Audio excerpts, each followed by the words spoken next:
Okay, so we should be live now, Rob. Yes. Just going to check on my Facebook.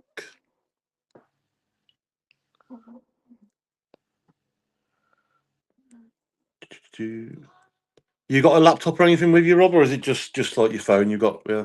On my phone, because I've literally, like I was just talking to you a minute ago, I've been painting and decorating that room and literally dashed, got quickly ready and jumped straight on this using it. So, yeah. Yeah, same as I've just finished work as well. I'm shattered. I know that feeling, definitely. So I can see the live. So we are on. Excellent. I'm just going to type something in there, see if that comment pops up. Sure. Can you see anything come on your screen? Yes, I can. It says hi. So, yeah, so that's good. That works. So we're good there then. Mm. Can you see them clearly? 'Cause it's hard for me to see if I'm looking at my phone. No, I can see it. I've got literally my camera, your camera, and all the comments actually pop up at the bottom of it. So it's Cool. very easy for me. So yeah. When we do start looking through the superstitions, I'm gonna have to go off the live and like look at it that way. Sure. So I won't be able to see the comments myself. No, that's fine. I can tell you what's have come up if the yeah, I can do it that way. That's fine. Cool. Well, we'll give it a minute, see if anyone jumps on, then we'll just crack on anyway. It should record, so it should be able to make a YouTube video from it as well. Excellent. That should be all good. Bro, what made you come up with like your podcast area then? Are you getting quite a few chats or? Well, obviously there's these tours that I'm doing. There's now a kids tour that they've asked me to do during the summer holidays, so I've got that up and coming. And my daughter's currently moving bedrooms because she wanted to have a bigger room.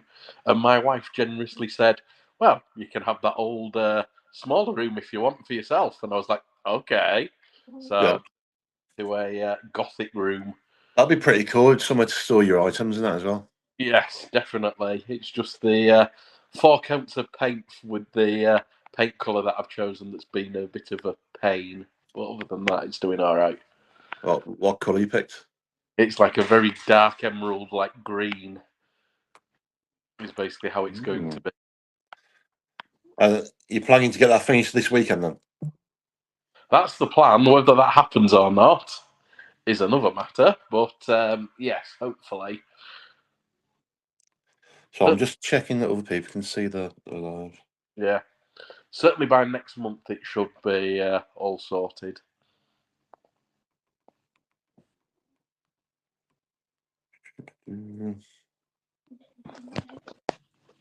Okay, so it says there's 2 people on now.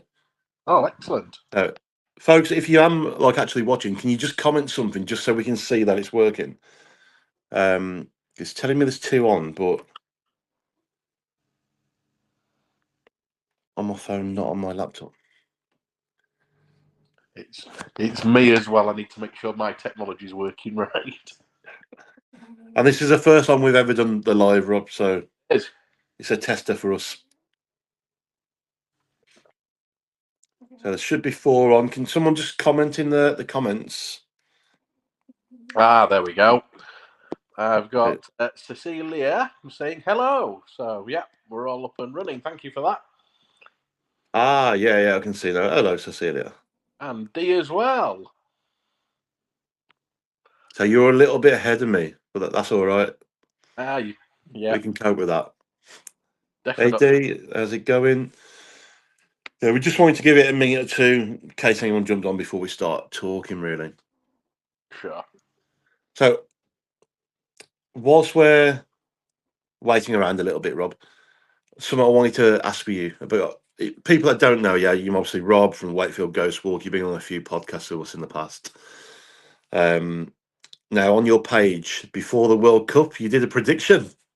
I did. I saw that video when you posted it then, and I saw the video when you posted it at the end of the World Cup. Yeah. Now, you guessed the correct score? I can guess the correct score. The winner, who was in the final, and you'd said England would be third. Yeah. Now, what I want to know, hello, Amanda. Um, hello, Dad. And yeah, what was I going to say? So I want to know. You get correct score. You guess the two teams that are in the final. You guess the winner of the final. You guess England being third place. Yeah. Now, Rob, was it magic or was it pure luck? Well, I have already been told, and people have guessed. Did I make the England manager play the defensive decision just so my prediction was right? And I had him on speed dial. Uh, but I can't give anything away. That's the one thing that I can't do. All I can say, Because well, so on the first video, you showed us you're sealing the box, padlocking it, and all that. Can you correct, just confirm that that was never opened until the end? was never opened. It was even signed with that red ribbon that Mark from the Magic Shop had even signed. Mark had the key, so I couldn't open it. It was a solid wooden box, padlock on both sides. I never gained access to the box up until That's mad. now. So yeah, Are them videos still on your page in case people want to check them out later on? yeah, they should be. Yeah, definitely on the Right, page. so have a flick through Wakefield Ghost Walk. It's definitely worth having a check at his Mm. previous video. See what you think, because I'll say there's some magic in it. And people that don't know, Robbie's also a magician, Yes, I am. and he's about to make that beard disappear. Oh yeah, that's exactly what I'm doing, and I've got another one as well on standby too. It's a kind of magic, Amanda says. Hello, Dad. Okay, so let's crack on with what we're here for. We've just we got sick of doing podcasts, recording them, and just putting them on YouTube. They did do well, but we've already done three, so we thought let's do something different. Once every 6 weeks, maybe even every 4 weeks if people want it. The end of every month or something like that. We'll do another episode of what we're calling Book, Rob, and the Unknown, where we'll be talking about everything paranormal, myths, urban legends. Today, the topic is superstitions. Quite a few people have messaged me already, Rob, on the page, telling Right. me their superstitions, what they believe, what they followed from being a kid, and what's been passed down from generation to generation. I've done a lot of research. Well, not a lot of research. I ain't worked that hard. I've just done a bit of research, like where they came from. Is there any real meanings behind them? And yeah, so we'll talk through them one by one. But firstly, for the people that are watching, it says there's six of you in now. Can someone tell us one of their superstitions? And then we'll knock them off one by one. We'll go through. We'll see if many other people believe it, and we'll see if there's any real meaning behind it. Mm.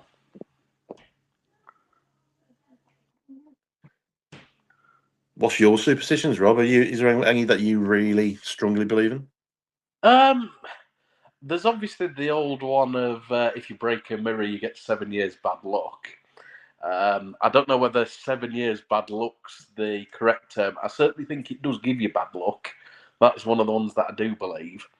Um, Or is that bad luck like a psychological thing? Like, do you think it's just in our heads that we're getting bad luck, or do you think that actual you know, is there something truly behind it? I think it is. I mean, the way in which I look at it, it's like the old scrying mirrors and the mirror balls and everything like that. Like if you break Yeah. one of them, it's always been known that it's very bad, particularly in the olden days and old folklore of spiritualist healers or fortune tellers that use them. Hmm. I kind of have the inkling that that's maybe where it's been passed down from, which is why I kind of believe it. I don't believe though that it would give you 7 full years bad luck, like what I said, but Yeah. it's one of the ones that I have. Yeah, So that's one of them that I did look into as well because it's quite a popular one. I'm not reading the comments at the minute because I'm looking it up here, but I've got one. Amanda has said new shoes on tables. yes, I've checked that as well. So I'll check that one in a second. Yeah. But breaking a mirror, 7 years bad luck. So from what I've found out, it dates back to like the Roman times. So people once believed mirrors reflected part of your soul. So the Romans believed that the body renewed itself every 7 years. So damaging your reflected soul meant 7 years bad luck before you look, or spirit could like before 7 years before your spirit could even recover. Let's say so ends like trapping you inside the mirror. You've seen these films, these horror movies where people are trapped in the mirrors and That's like their souls. Yep, not Yeah. really. But No. before that, the Greeks also believed reflections had like a mystical power as well. And I mean, when I went to America, I went to a place called the Villisca Axe Murder House. And a long story with that, but basically, a guy came in the middle of the night with an axe, slashed up the entire family, the kids, parents, and all that, and left. I don't know if they ever found him, but the axe is still like in a museum at that house itself. And as I went in there, every mirror was covered up. This was before I was really, into the paranormal so much. So I never really asked the question, but now it makes sense. Perhaps they're just stopping any evil souls from like coming out or stopping something from going in and Sure. being stuck there. But yeah, I mean, have you got any thoughts? You said obviously it dates back quite a lot, Yeah. but Well, the thing that I've got with it is, I mean, it makes complete sense now that you're saying 7 years because of obviously the body regenerating as well. That's what they do say, isn't it? That um, every 7 years it's a brand new you, which kind of fits in nicely with the mirror thing. I can see that from the Romans. Regarding like the mirrors though in question, like what I said, like the scrying mirrors, of what people did for fortune telling and mediumistic type powers in the olden days. I do believe it's possibly from there.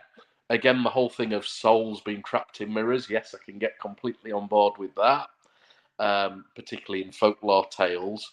Um, and it kind of resonates with me as well of the old baubles that we have on a Christmas tree. You know, okay. they actually stemmed from witches' balls, like witches' crystal balls that they used to hang up above door frames, which were supposed to give you good luck. I've never heard of that one. Yes, and that's where we actually have baubles on a Christmas tree. It was actually a witch's pagan tradition, from what I've heard about. I don't know the full ins and outs of it, but I do know last Christmas, that was when I found out a little bit about it, when someone actually came and told me about it when I put up my Christmas tree. So, Oh, interesting. So I have just figured out how to get the comments on my phone now, so I can see them. brilliant. So I mean, man said new shoes on the table. We'll check that next. Dad said don't walk under a ladder. Um, oh man, I've messed it up here. That's all right. Don't walk under a ladder. Sort over the shoulder. Put Yeah, money inside the purse. Okay, so we'll go through all them. We'll just do it one by one. So let's look at new shoes on the table first. Okay. Have you heard of that one firstly, Rob? Because I've never heard of it until I, Amanda I mentioned it. I've heard of that one. My wife, particularly, um, doesn't like anyone to put new shoes on a table, and I must admit, I am the world's worst for doing it when I buy a new pair of shoes. And the first thing you do, stick them on the kitchen counter, don't you? Even if they're in a box. And that's a question: is it bad luck if they're in the box, or is it just if you take them out the box and you put them on the table? I know with my wife, she's not bothered if it's in the actual shoebox itself. But if you take them out the shoebox and you put them on the table, then that is bad luck. Okay, so obviously, like I said, I've never heard of it until Amanda mentioned it earlier on today or yesterday. And what I found out is don't put new shoes on the table. Now, this one has a surprisingly sad history. So the common explanation comes from Victorian Britain and like the mining communities. So when a miner died, his new boots were sometimes placed on the table before his burial. Over time, putting shoes on the table became associated with death or misfortune. And there's also obvious hygiene reasons: dirty shoes don't belong on where food is prepared, blah, blah, blah. But yeah, it's supposed to be a sign of disrespect, really, because that's how they used to commemorate the dead in the mining communities, anyway. Wow, I must admit, Yes. like as you know, I'm from Yorkshire. Never knew it was a miners thing, but it makes complete sense. Yeah. Yeah. So I never. What am I doing here? Okay. So that shows the comments. Okay, okay, okay, okay, okay. Folks, as I say, it's the first live, so I'm learning all this on this platform myself. Um, okay, so that shows that. So yeah, but the new shoes thing, that does make sense. I never knew it would be something about death and a sign of respect. And when somebody died, for example, in the mines, the shoes were placed on the table. Never knew that. Yeah. So I always remember like people saying, "Don't put your shoes on the table." It weren't nothing I ever really did, to be honest. So I suppose that's why I never really heard of it. Mm. So my dad said that don't walk under ladders, and I think Amanda said it as well. So don't walk under ladders. Obviously, that's one that we've all heard of.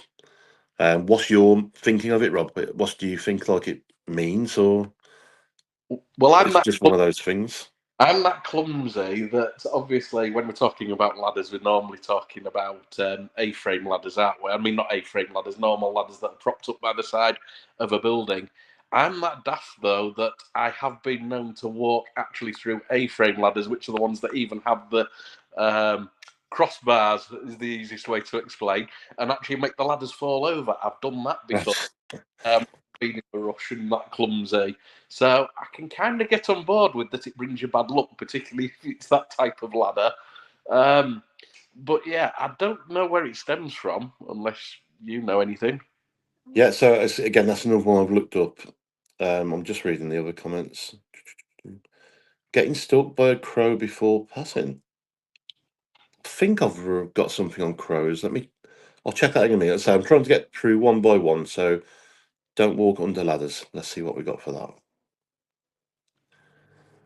Don't walk under ladders. This is one of the oldest superstitions, and there's two main origins, it says. So Right. the religious reason behind it, a ladder leaning against a wall forms a triangle, and in medieval Christianity, the triangle represented the Holy Trinity.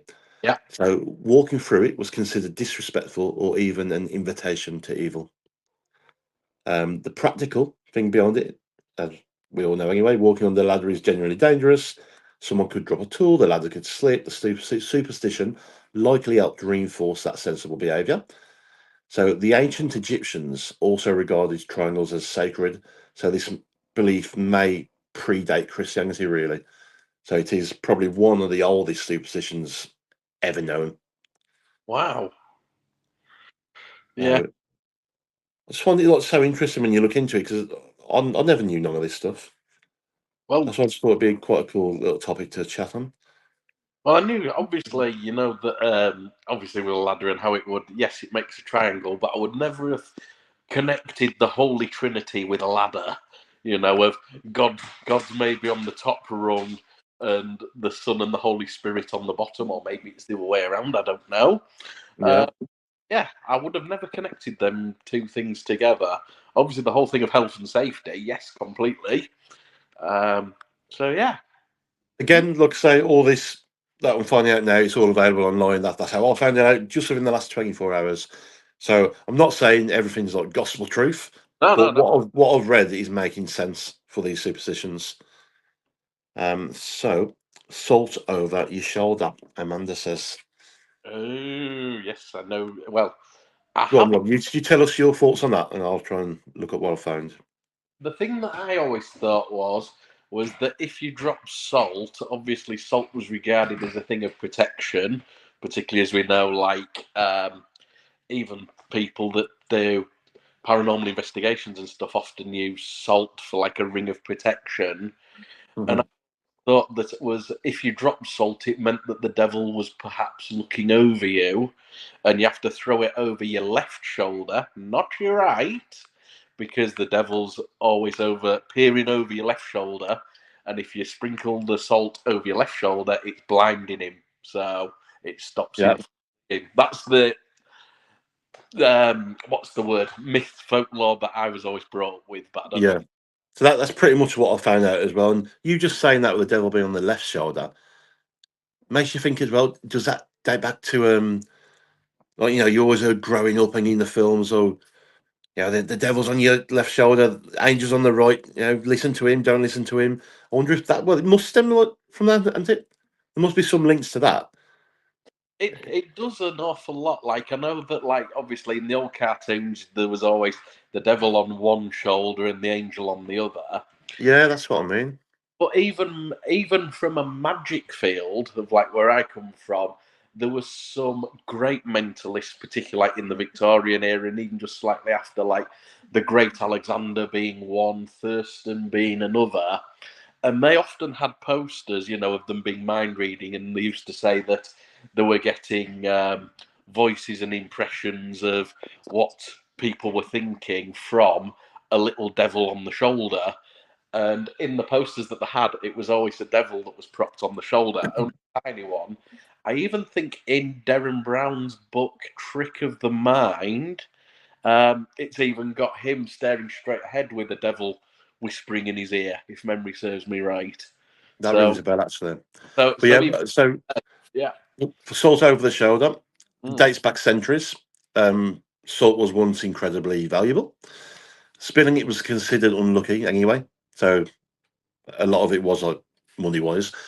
But people believed, like you said there, the devil stood beyond your left shoulder. So throwing salt over your left shoulder would blind or drive away evil spirits. So this is probably one of Europe's oldest surviving superstitions. So yeah, everything you said is spot on with that one. Hey, I know something. I know one thing at least. That's the one thing I can That's say. it. Yeah. Okay.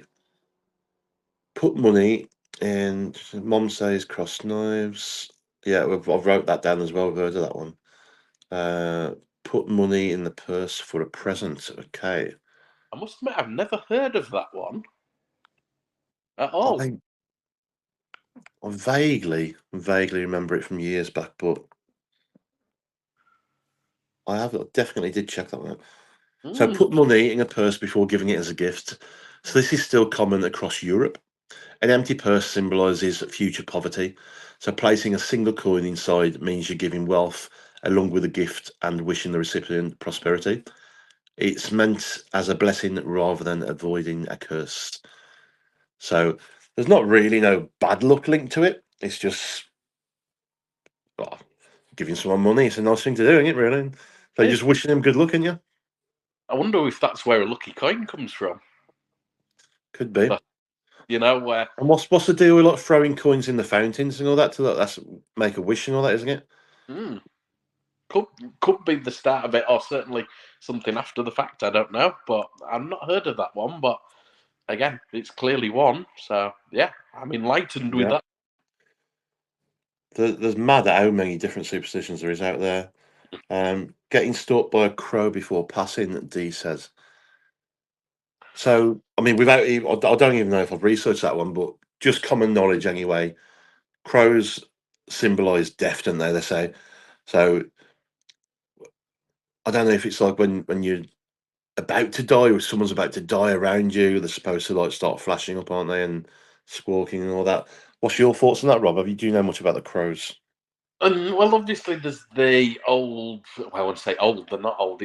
God, I feel like I'm being old now. Like the Brandon Lee film, and how people say that crows are That the. used to be scary. That film did. I It remember that. was, yeah, definitely. There's Is it the crows or was it the birds? Am I thinking of the birds? You're thinking of the birds, perhaps. The birds That was a good film.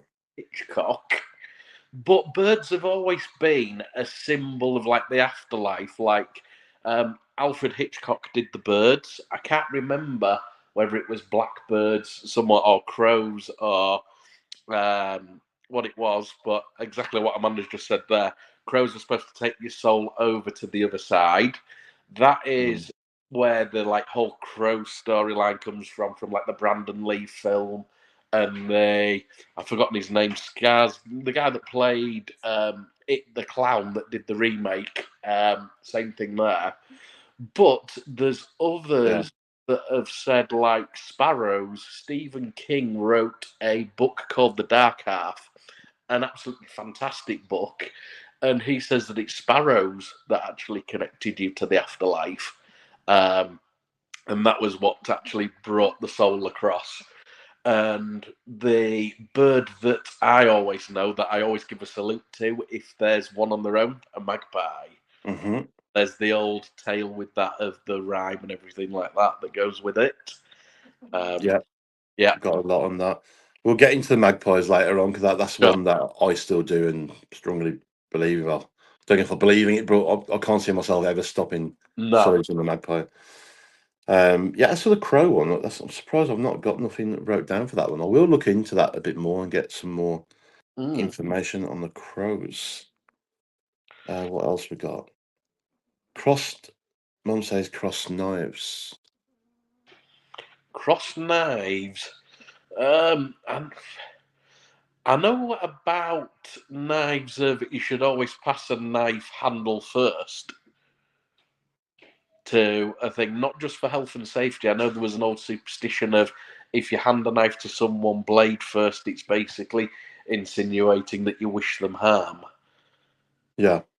Well, I always thought like restaurants and stuff, it was just considered like rude to cross knives. That's why I had it in my head for some reason. But what I found out a bit about it is it's got several explanations why people don't cross knives and forks. So cross cutlery resembles cross swords, symbolising conflict or arguments, or in some traditions, a cross used carelessly, showing disrespect. Many families believe cross cutlery meant a quarrel was coming. So yeah, not really much on that other than symbolising like negativity and like arguments and sign of disrespect, really. Yeah. Which is, like I said, probably what I thought about it being a bit rude and people just see it as disrespect. I mean, personally, I wouldn't, but I don't see no harm in crossing knives and forks.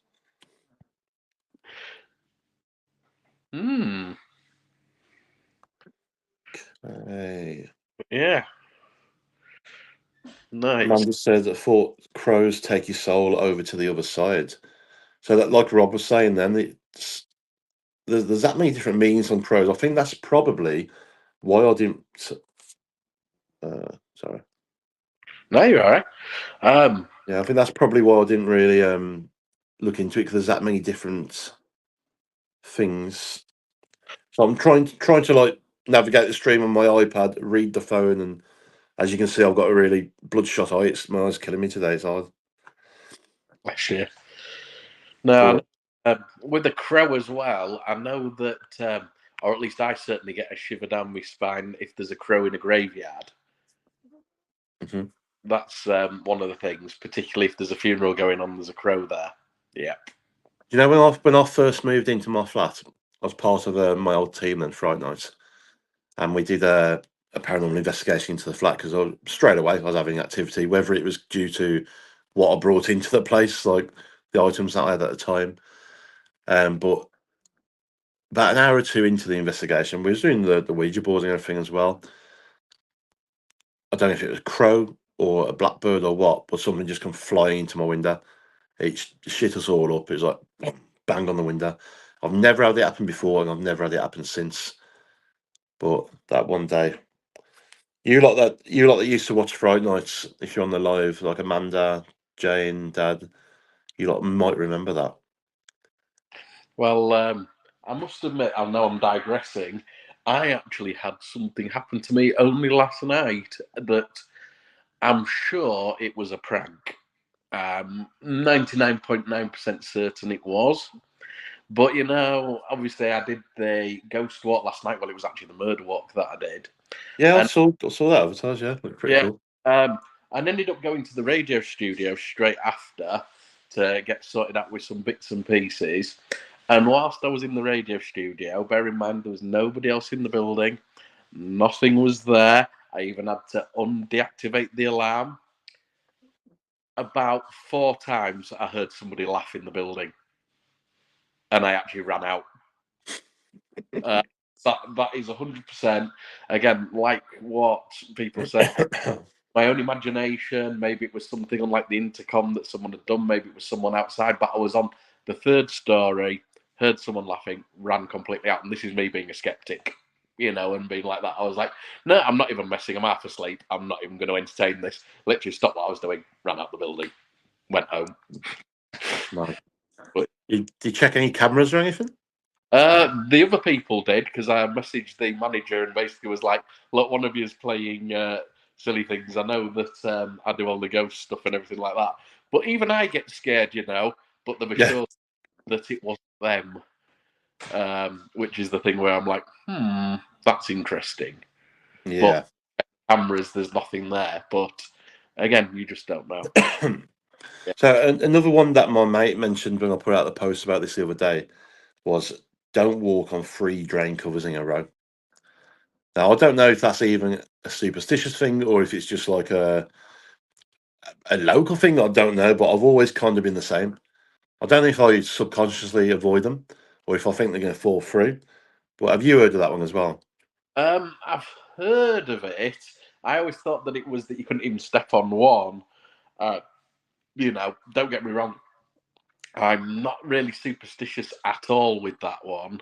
And whenever I hear about drain covers or cracks or, that you can't walk over it, I know this is me, but I just go back to the film As Good as It Gets with Jack Nicholson, where I don't know if you've seen it, where he is highly obsessive compulsive disorder, has to walk in exactly the things, and there's one bit where it's completely like random brickwork that he can't even get through because of the cracks and everything on the floor. If you've not seen it, No, hilarious. no, I think he won an Oscar for it, but it's automatically what I think of. But yes, I have heard of it. I have heard it gives you bad luck, definitely. But I must admit, it's not one that I follow by. yeah, it's not like, well, I'd say it's not a very common thing, but I think it probably is because I knew about it when you mentioned it. Sure. But what I found out is don't walk on 3 drain covers in a row. This is relatively a modern urban superstition, so there isn't a historical religious origin. It's thought to have developed through childhood games like step on a crack, star beliefs, people avoiding drain covers because older cast iron covers could occasionally shift or be slippery. Some cities, people associated utility covers with bad luck simply because they marked underground sewers. But unlike many superstitions, this one is mostly folklore rather than something with like any ancient roots. Yeah. So, Amanda's just said something, and it actually went back to my childhood because I do remember someone saying this to me back in. It was either primary or certainly year 7 or 8 at school, and it was, "Don't walk on the crack because you break your back." no heard of that, no. Used to go around, and I remember someone saying that to me. I'm sure that was at primary school, walking to school. Someone once said that to me. What's So D say there? D said I thought it was a game made up by parents to get kids to walk. could be So, the other thing. And again, it's one of these things. I mean, the other thing that it might come from is obviously we play hopscotch when we've been at school, and obviously you have to stay within the lines and stay within the box, and maybe that's how kids have developed it. Of obviously when you then say, not, I don't think like brickwork, but certain like paving slabs as you're walking down the street. Of, oh, I won't stand on that crack because it's a bit like playing hopscotch. Maybe that's my own internal link with it, but. could be. Another thing that someone said the other day was don't walk on the scaffolding, which I thought as much it'd be pretty much the same as ladders, isn't it? So originally it was probably practical construction sites are dangerous, but over time it's merged with the don't pass beneath structures superstition. So yeah, I'd link that one to being the same as the ladder thing. That is Um, that is one that I'm petrified of, and I must, if I can help it, I won't walk under scaffolding. And it's not from folklore. I want to see if anyone remembers this. Does anyone remember the Jonathan Creek episode where it was a woman that walked under a scaffolding, and basically a metal bar from the scaffolding went, smacked her on the head, and it was like a that caused her to die like a few hours later, and she like died in the cabinet that was being brought up the stairs, and it was the puzzle that Jonathan Creek was like trying to work out. When I was younger, that scared the life out of me there's completely. one program I never really watched now. I was like, was that early 90s? Jonathan Creek. Yeah, I would say about 94, 95, maybe. I No, I think. never really watched that. Always on a Saturday night, and I remember it being one of the first ever episodes that was on, and I was only young. Again, probably shouldn't have been watching it really because I was that young, but I know that one scared the life out of me, I and I, mean, I don't like walking under scaffolding at all because of that. that really don't bother me, the scaffolding thing. Um, I mean, you walk through Birmingham, scaffolding's everywhere normally. You have to walk through it on the streets. But the one thing that I've not looked up, 'cause I thought it was just like a me thing, I can't walk through street signs that I'm linked. So like the two bars and then one that's across, like a door. Yeah. I can't do it. I don't know why. Even like busy main roads where some of them fill up the entire pavement. You have to walk through. I walk around the road. I can't do it. If it's just like one sign, just half coming over, but whether I feel like I'm walking through a door or what, I don't know. I know what you mean, but I've never really had that, but I can imagine it because it's basically like an opening. But no, Probably I'm all the portals and that sort of stuff I've been looking into. Okay, if any of you have still got superstitions of your own that you want to maybe look into, maybe I've wrote some down. I've got about 30 or 40 that I've looked into, but I wanted to see what you guys wanted me to search first, in case we ran out of time. There's one thing, Rob, that I wanted to bring up, which I'd never. Okay, so robins for me is always symbolises. I was always told it's a past loved one nearby, come to say hello. That's the way I always saw it. But someone mentioned in one of the comments, I can't remember who it was now, but they said, what did they say exactly? I think it was Kim. She said that whenever she sees a robin, she has nothing but bad luck. She's always had bad luck or something bad's always happened to her whenever she's seen a robin. So wow. I'll look that up a little bit, and obviously, like I said, I've always known it as being quite a positive thing.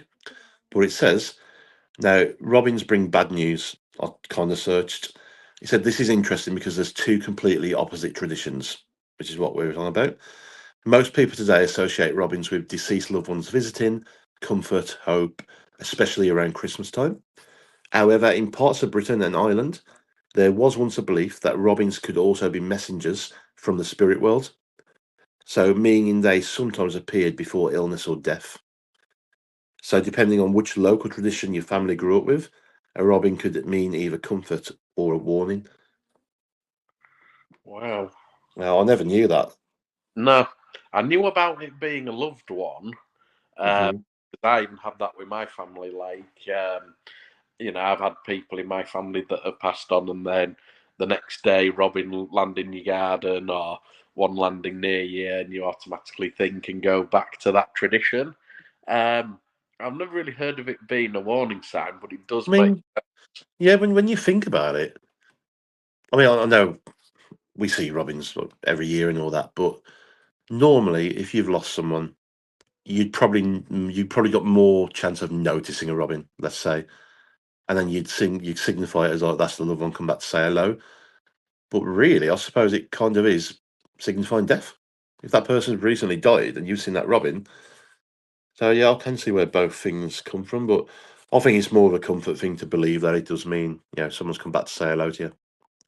Well, it's very similar to like the single white feather as well. That's one, with a single white feather landing. That's a sign of a loved one being passed that people say is Yeah, perhaps a ring of angels. There's one of my friends who's a medium, and I always laugh when he says this because he's like, if you're in your house and a single white feather lands in your lounge, then yes, it's possibly, an angel sign, and it's possibly a sign of a loved one that's come to visit you. If you're in the local park and you're just fluttering at the, a bench and there's about three that go past you, it's probably a pigeon, so don't worry about it, which I always laugh at. But I think it's all these things that give us comfort and reassurance, isn't it, or meaning. yeah, Yeah. definitely. Okay, what's the next one I wrote? I'm trying to read through the ones that I know people have commented on. Sure. So some people have watched like the live and that back later. Mm. Opening an umbrella indoors, someone said. So I've always been told it's bad luck. Yep. Guessing you have as well. I think everyone has. Were you ever told why it was bad luck? Nope. Okay, so two possible origins. Early umbrellas had rigid metal spikes and spring mechanisms that could injure someone indoors. In ancient Egypt, umbrellas were associated with protection of the sun gods, so opening one indoors away from the sun was believed to be like an insult to the gods. So most historians think safety explanation rather than that one, but yeah, that is the Egypt thing. Mm. Which again, when you think about it, it blocks out the sun, protects you from the rain and all that.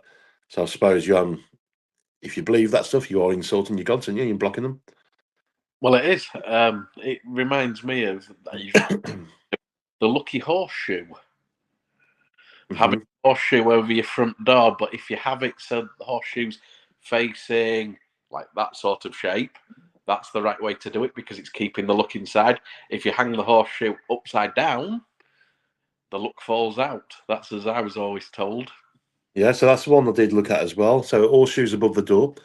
Horseshoe is meant to protect a home. So there's two traditions: open end upwards to hold the luck, open end downwards to put so luck pours onto everyone entering. Oh, Which I didn't know that either. But it's the first time I've just read it right now. So you open the end upwards. That holds the luck. I'm guessing in the property for yourselves. yeah. Turning it downwards, you're passing the luck onto everyone that enters a building.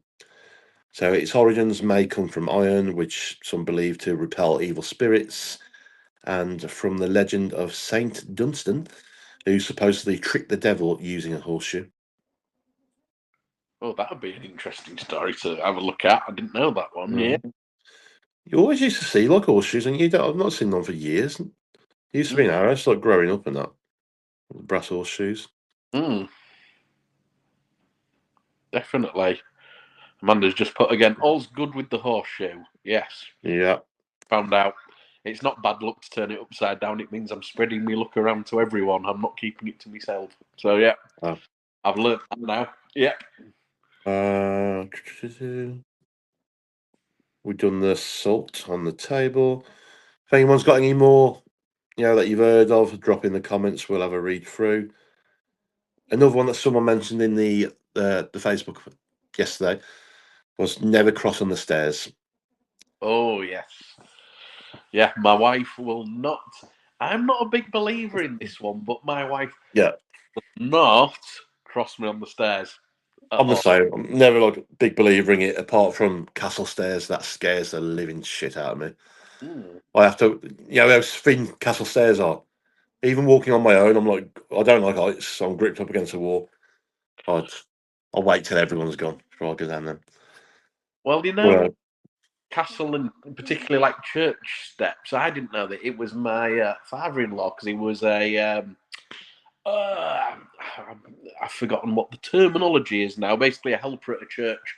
I won't say a ledger, but it's not a ledger. I can't think of what the name. Someone will tell me. But if you're going up an old set of stairs, particularly like at a cathedral or a minster, they yeah, will go. Let me work it out. Clockwise, going up. So basically, they'll wind up that way. The reason why they go in clockwise was because if there was ever an invader that was pursuing up the staircase, they would have the sword drawn, but it actually makes it easier for the people that are defending it going downwards because they can actually wield the sword with the right hand and attack Hmm. who is going down. If you are actually going up and it's clockwise, you have to have your sword in your left hand, which is less dominant. I read that one. I mean, Yeah, all I found on it really was there's a couple of theories. go The on. strongest is that the stairs were narrow and dangerous, which I suppose, kind of like you said. Yeah. So people passing one another could easily fall. Folklore added that crossing on the stairs disrupted luck or allowed spirits to pass between people. Some traditions link the staircases to churches and funerals, giving them symbolic significance. Mm. Wow. Again, there's probably hundreds in there. Yeah. It's like Chinese whispers that have been passed down over the years and years. Mm. Someone mentioned placing mirrors face down. Not Oh. one that I've really heard of before, but there's several beliefs that I found, and many cultures believe mirrors could trap souls, kind of like we said about being covered up and breaking and all that. So they can act as doorways for spirits or reflect negative energy. So covering or turning mirrors face down after someone died was common in parts of Europe to stop the soul becoming trapped. Even today, some families cover mirrors during periods of mourning. Yeah. I wonder if that's like I was like funerals and stuff, and when people pass by, they close the curtains, don't they? Is that something similar? Do you think, or what's that? Could be. I mean, it's a bit like a photograph, a bit like the same thing as a mirror. People believe that photographs, or at least I certainly do, that photograph maybe has a piece of your soul maybe attached. And before you think, no, um, if you ever have a photograph and you have it in front of you, if I was to say, get a pair of scissors and either scratch out the person's face or cut the photograph up, the amount of people that won't do it, Hmm. and it's because of that, because it's, I don't know why. In my own, when I've done magic involving photographs and things like that, people don't like doing it because they feel as though they're inflicting harm on the person there. And when you're talking about mirrors and covering them over, like when someone's died, the thing that I do know is like people often will turn the photographs down, don't they, when somebody's died? Yeah. That it's too hard to look at them. I don't know, but you often see it in like films, don't you, where they put the photograph down so they're like facing flat down on the surface when someone. Mm, Maybe it's to do with that. I don't know. could be. Mm. But it's obviously a strong thing that people believe in. I mean, Mm. I'm not. I don't think it's nothing that I really believe in. I believe it comes with the paranormal. I believe that mirrors can trap your soul. Yeah. That's got to be a possibility. Like, could be like a link to another world and whatever. Um, breaking mirrors giving you bad luck. I say it, if I broke a mirror, I'd be like, oh crap, 7 years bad luck. But I don't Yeah. really believe it. Nothing that I really believe in. But yeah, there's such an interesting topic. You can look into it for like hours and hours. And this is just me having 10, 15 minutes Googling, you know what I mean? So if I looked into it properly, there'd be so much more we could find out. Now, there's one that someone mentioned on Facebook yesterday again that I'd never, ever, ever, never, ever heard of. And he said, never knock a door twice. Ooh. So, first is to alert, second is to invoke. So, this one's quite fascinating, really, because it is genuine folklore, but it's quite regional. So, in parts of Britain and Ireland, there's old tales that one knock announces your arrival, two knocks can invite spirits or the supernatural, and three knocks is acceptable because it's associated with the Holy Trinity. So there's no historical evidence that everyone believed this, but versions appear in ghost stories and folk traditions, especially in rural communities. It's more folklore than established superstition, but it's a great example of how local beliefs develop. Excuse me. But I've never heard of that. No, I haven't heard of knocking twice. No. It's Um, strange and it's strange, really. 'Cause, like, pretty much every paranormal investigation I've ever been on, and all the ones you watch on TV and all that, they say, "Spirit, if you're here, knock once for yes, knock twice for so and so." So if that is linked to like something supernatural or invoking something, then perhaps they're making things a lot worse in investigations. yeah, could be. I know one that we just briefly touched on earlier that we haven't quite covered, but it's the one that I wanted to talk about, the magpie one. Yeah. Okay. Yeah. Go on. You talk on that, Rob. I'll just find it up here. 'Cause I've wrote Yeah. about it as well. So with a magpie, I've always been told that if there's just one on its own, it usually means that, because magpies are often seen as a pair, so if there's only one, it means that their partner has probably died, which is why you should salute it. That was the folklore that I was always told. But then the one that I would love to have people's suggestions on this, because there's obviously the rhyme that I've known one that goes up to 10, but Mhm. many people have said that it only goes up to 7. So the one I know off by heart is the 7 one, but Yeah. So but the see, from what I've heard, yeah, I thought it went up a lot higher than 10. To be honest with It might do.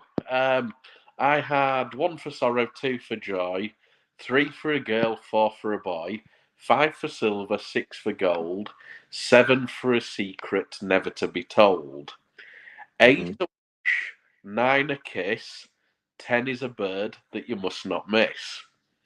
Now, obviously, the 8, 9, 10 is one that I was just basically brought up with when I was at school, what my parents always used to say, which is why I've always known it as 10. However, I've known people that are very much into spiritualism, medium, folklore, and they said it only went up really to 7, or at least in days gone by, because it was a witches tradition, and people used to believe that witches' familiars often were magpies, Yeah. and it basically only went up to 7 because 7 was the secrets that they would listen into. So I always kind of heard that as well. Yeah. But the 1 to 7 is correct. The last 3, there's 2 different versions. Oh, go on. So let's read through. So why do people salute a magpie? Custom comes from the belief that seeing a single magpie is unlucky. To avoid the bad luck, people might salute the bird, tip the hat, say good morning, Mr. Magpie, or more commonly nowadays, good morning, Mr. Magpie, how's your wife? Good morning, Mr. Magpie, how's your family? Good morning, Mr. Magpie, I hope your family's well. I always do that. I'm like, morning, Mr. Magpie, I hope you and the wife, kids are okay. It's a bit stupid, really, isn't it? But it's mad how the traditions live on. Yeah. There's not one official version. The idea is simply just to show respect to the bird and acknowledge that it isn't alone, even if you've only seen one. Some people also make the sign of a cross or wink at the bird, like the rhyme "one for sorrow." So the most famous version in Britain is, like you've said, 1 for sorrow, 2 for joy, 3 for a girl, 4 for a boy, 5 for silver, 6 for gold, 7 for a secret never to be told. And the longer versions that continue: 8 for a wish, 9 for a kiss, 10 for a bird you must not miss. Or another traditional ending: 8 for heaven, 9 for hell, 10 for the devil's own cell. Mm. Now, there's dozens of regional variations, especially across England, Scotland, and Ireland. So I'm pretty sure I've read up to 14, 15 or something like that in the past. So Amanda said thinks it goes to 13. It wouldn't surprise me at all, doing it. But yeah, it's the thing of, I know the 7 one. That's what's always been regarded, isn't it, as 7 being like the unlucky number, which you wouldn't. Yeah. No, 7's a That's not lucky. lucky number 7. Yeah, but Yeah. but apparently with magpie, 7's the unlucky one because it's a secret never to be told. And I was always told that it was because 7 usually meant that there was a witch nearby that was listening to your secret. Yeah, definitely. I mean, there's a few more wrote down. Rob, have you got time? 'Cause I know you're decorating tonight. Oh, go for it. You're all good. Yeah. Okay, so again, if people in the comments, let us know what your superstitions are. But a main one, which I'm surprised Amanda's not brought up: black cats crossing your path. Oh, yes. So this one depends entirely on where you're from. In medieval Europe, black cats become associated with witches, especially during the witch trials. So seeing one cross your path was thought to mean evil was nearby. In contrast, in Scotland and parts of northern England, a black cat arriving at your home was considered to be a sign of wealth and good fortune. Now, sailors often considered black cats unlucky, lucky, and will keep them aboard the ships, which I never knew that. There's normally a black cat on a ship. So, why can the same animal represent both good and bad luck depending on the country? I don't know. That's what I'm literally just reading what I wrote down. So that's just something I wrote at the end of it for myself. Why can it represent good and bad luck? What is it? Does that prove that it is purely superstition, or the fact that for hundreds and hundreds of years, or whatever it may be, that black cats have been on board the ships of the sailors? Why did they see that as good luck? Did something originally happen for it to be, considered good luck? Well, I suppose like the thing that I'm thinking of, I knew it's weird how you don't correspond the two things together. I knew that they used to have cats on ships, but I never thought, oh, it black cat, But they I used to never have, knew that. because obviously they used to hunt for rats, and obviously times Ah, yeah, yeah. that, but also they would get into the Well, food, which would be a waste and everything. So they were seen as basically like the fisherman's friend was cats. So I can understand it being good luck, but I never put the two links of, well, maybe they had a black cat, and that's maybe where the luck comes from. yeah. Could well be, and doing it like that. When you mentioning them hunting for rats now, that does ring a bell. Yes. About them being on ships. But it's a mental animal to have on a ship. They've been like the main animal that hates water. Well, yeah, true. But yeah, well, at least they knew that he wouldn't jump overboard or anything, because Yeah. that's the other thing, Dee said, I find it good luck when you cross a black cat. Mm. Again, like I think with these superstitions, like we've said through pretty much everything we've read, there's like two meanings in there. So there's two sides to all of it, really. And I always say the same sort of thing. If you believe that something's good, keep believing it. No matter what people tell you, ignore all the crap. Correct. It's like people that say, I mean, I'm not bothered what people are religion wise or anything. To be what you want, believe in what you want. But people that just dismiss there being an afterlife or, at the end of this life we're going nowhere, it's just over, game over. Like, if you want to believe that, that's fine. But I'd rather believe that there is something, even if there's not. Why do you want to live your life thinking that that's it at the end of it? You know what I mean?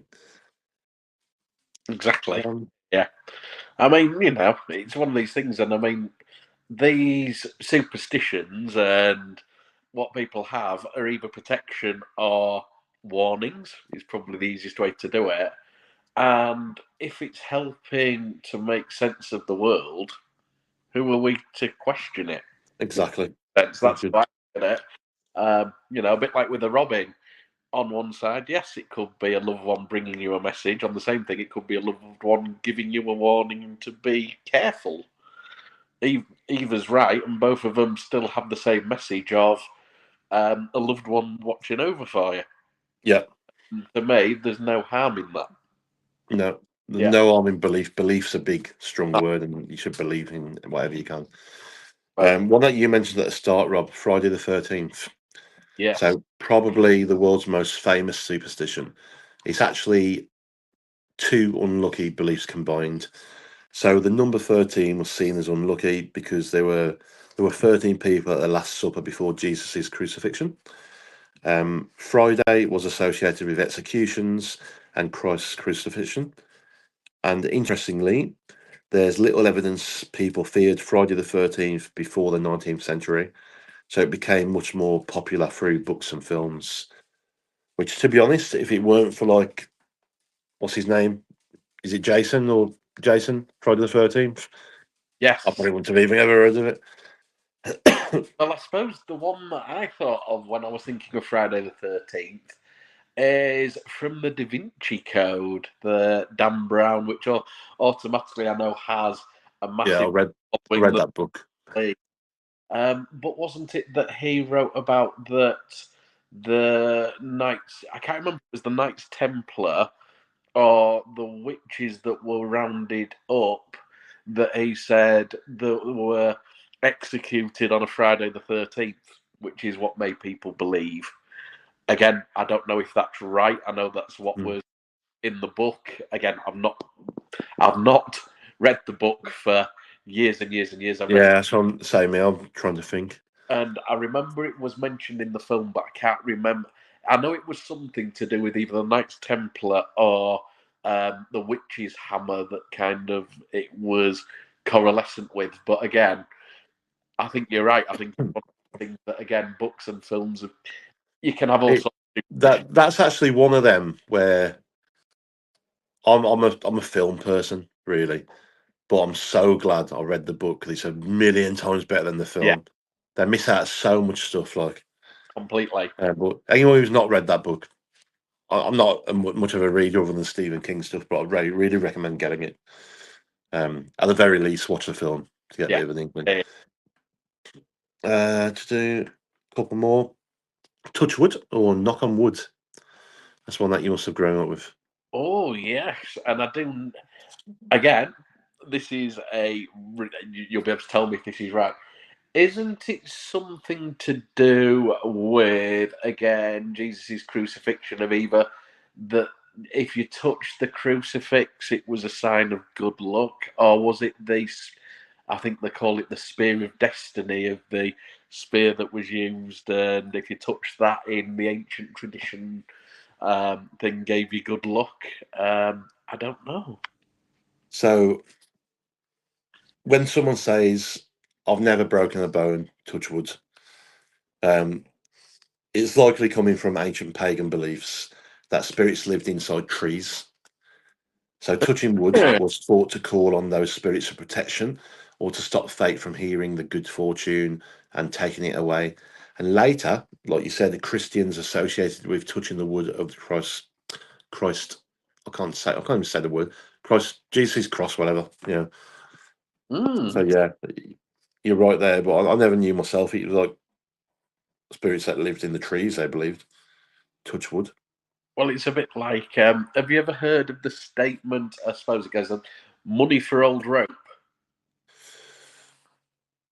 Maybe once. I can't Yeah. really think of Mo- it. Money for old rope. It's a well-known Yorkshire expression that we've used countless times, and it was only recently I found out where it actually came from.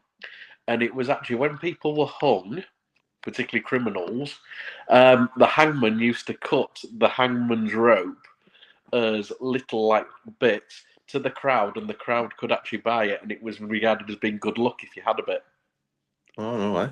for old rope. There you go. So yeah. Hmm. Okay, not many left, Rob. Just a couple more. Wishing upon a shooting star. Ooh, yeah. So, obviously, everyone heard it growing up being a kid. I never really saw many shooting stars, to be honest. Yeah, I've But seen some. Yeah.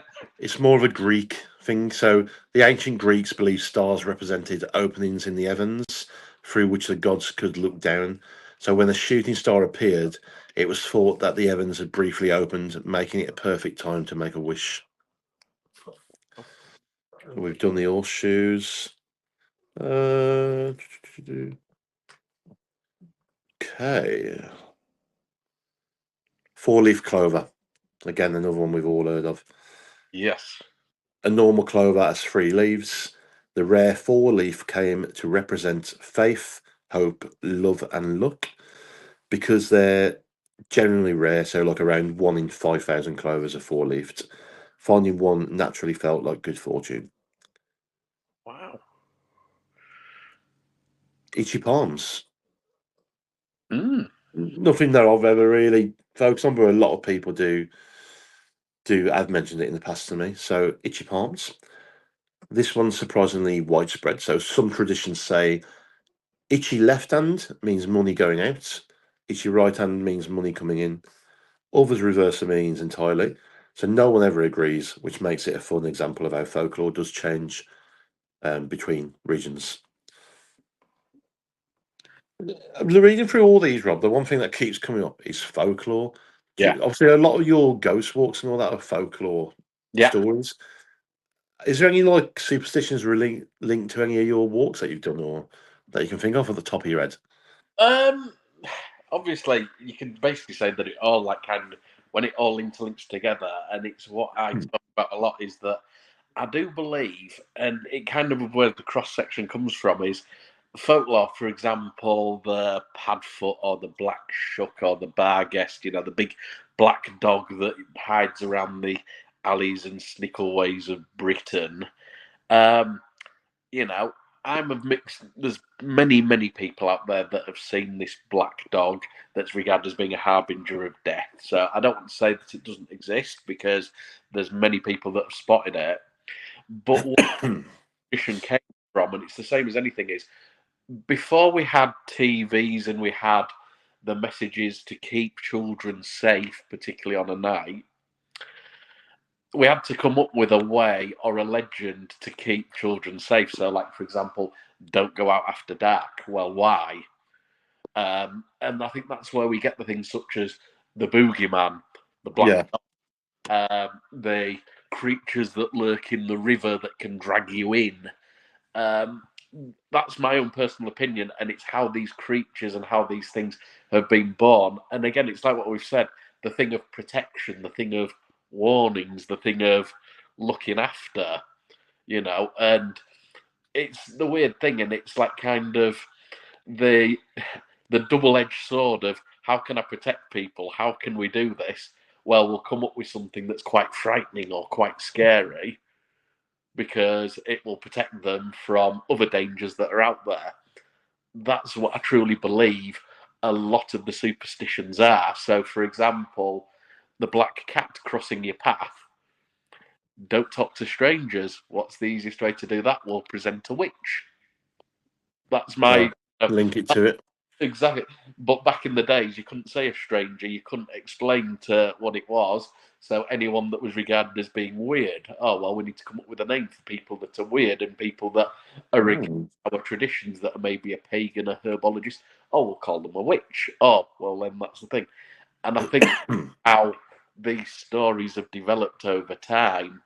That's my own interpretation. Again, I might be completely wrong, but that's how I've understood it, and it kind of makes sense for me. Yeah.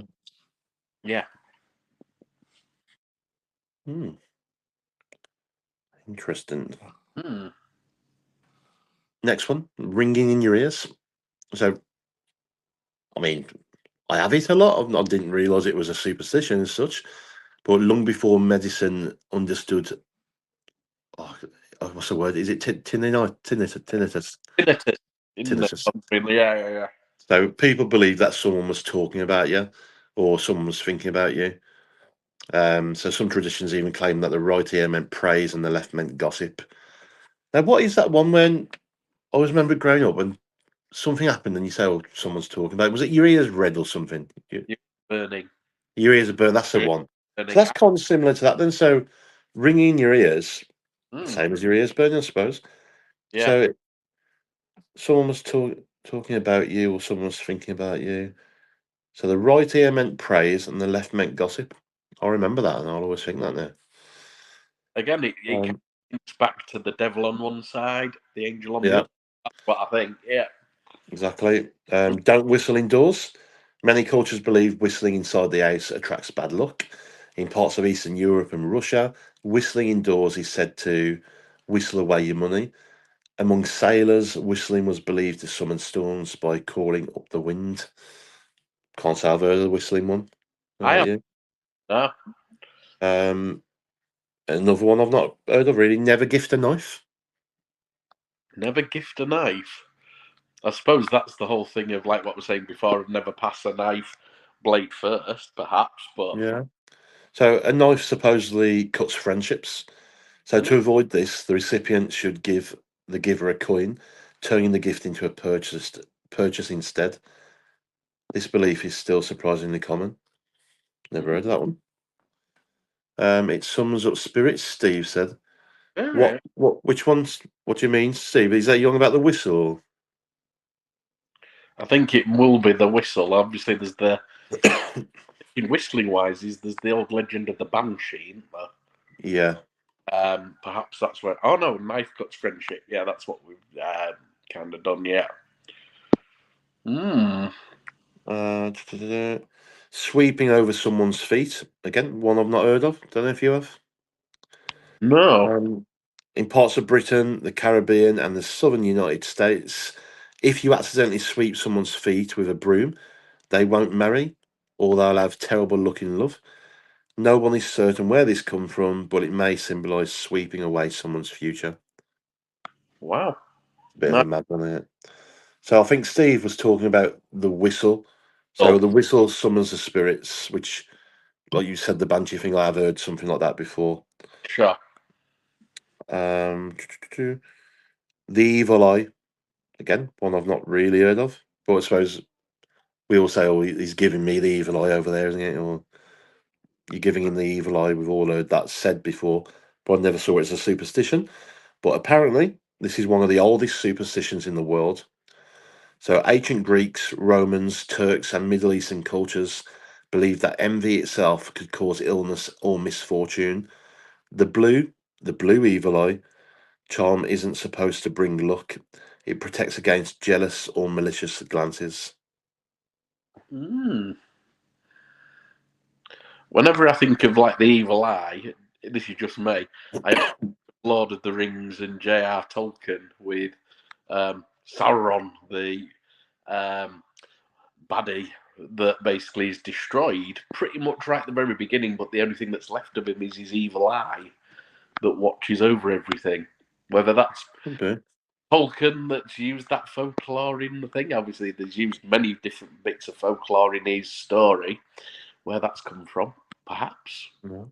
Steve says eyes are very important in Egyptian.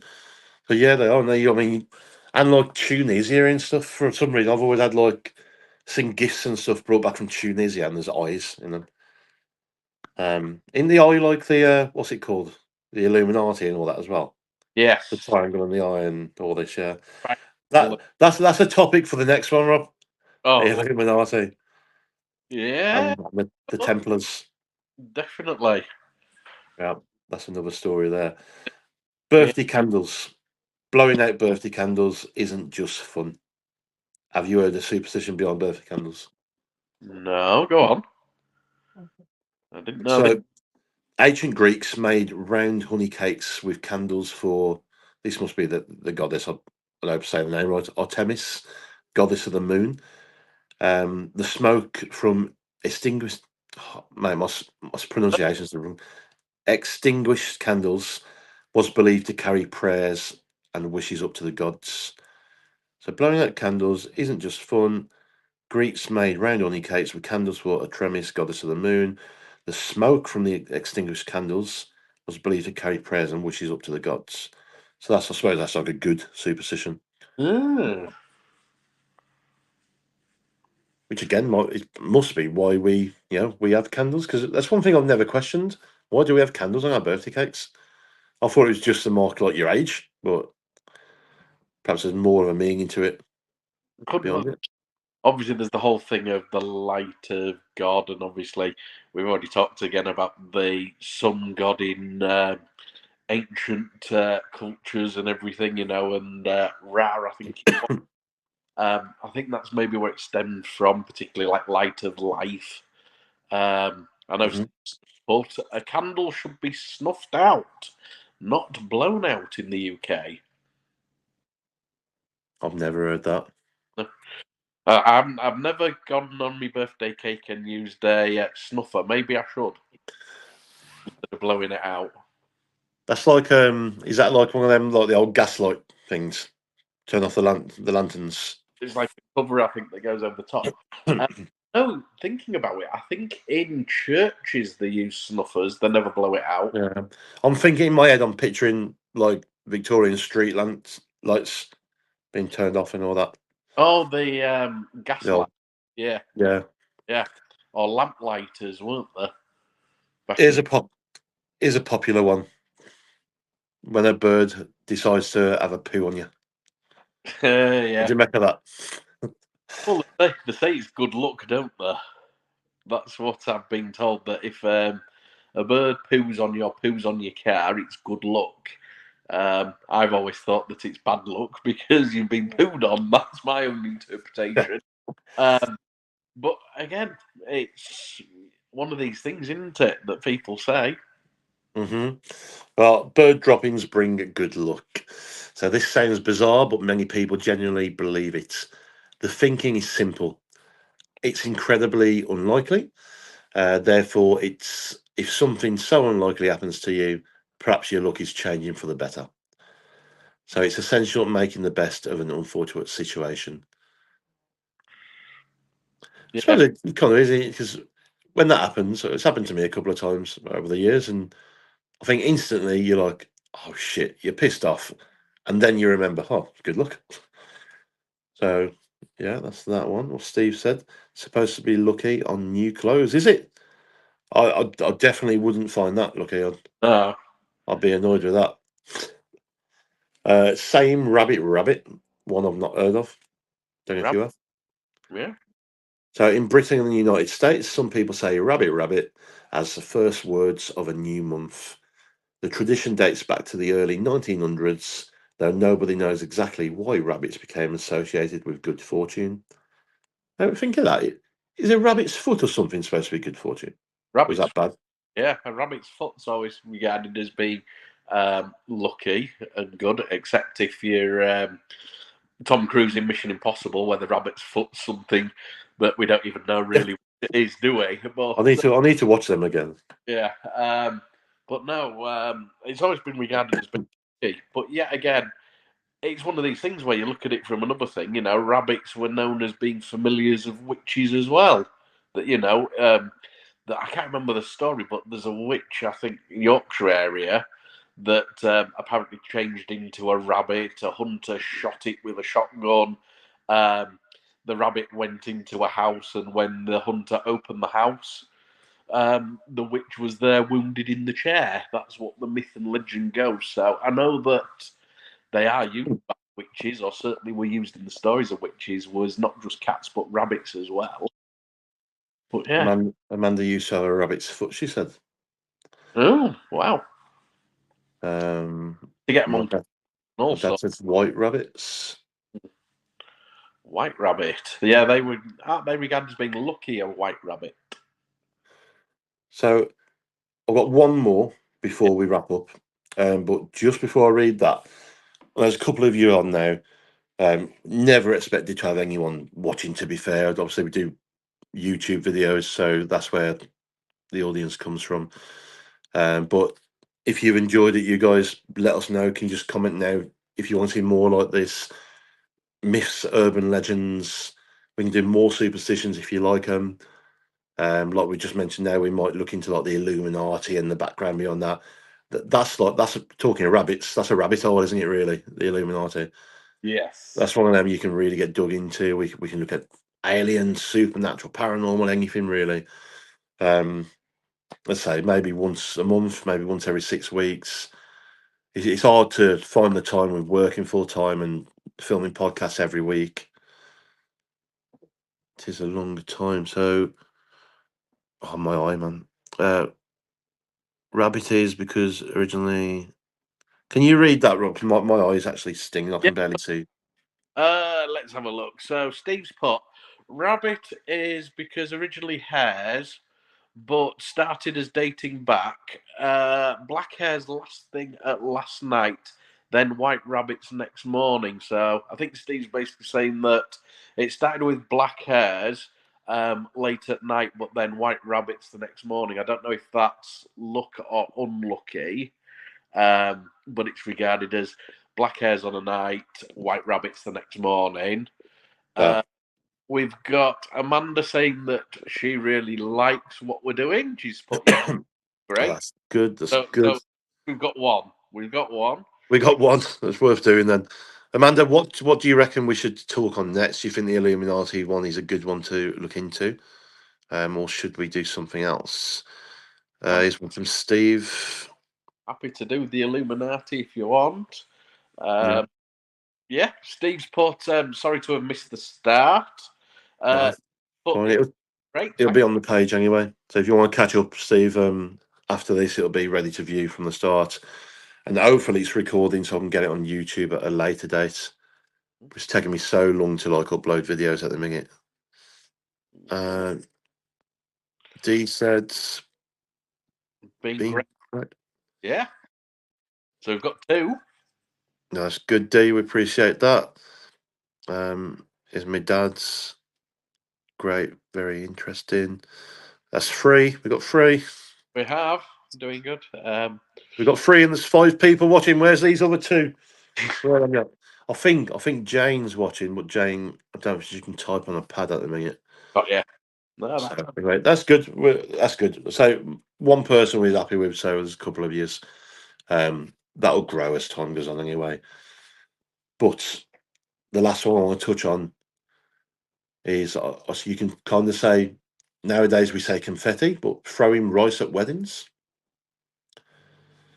Um, Rice symbolises fertility, abundance, and prosperity. Throwing it over newlyweds was originally intended as a wish for a large, healthy family and a prosperous, this word, prosperous, whatever it is, marriage, prosperous. Yeah. So I've only ever known confetti to be thrown, but I always thought rice. Isn't rice like more of what's the term to use? Like a culture thing? Like I thought it was like more like Asian weddings and stuff. You see rice, or am I thinking totally off board here? I know that back in the olden days it was rice that was used. I'm talking like pre 1950s. I think rice was used. Um, Again, I might be wrong, but this is as I understood it. Not just because it was biodegradable, even though I don't think we were really that conscious about that when we were in the 1950s, and looking after the world and the animals. Yeah. Uh, but I do believe it was something to do with food, 'cause it's basically like throwing food, saying that, the whole prosperous thing, like what you've talked about, that it's giving good luck, and basically the people that are surrounding you, the guests, basically wishing you well and giving you food, the equivalent of basically throwing money at you, but doing it through Mhm. rice. That's as I understood it, but I might be wrong. Steve has just commented there, hasn't he?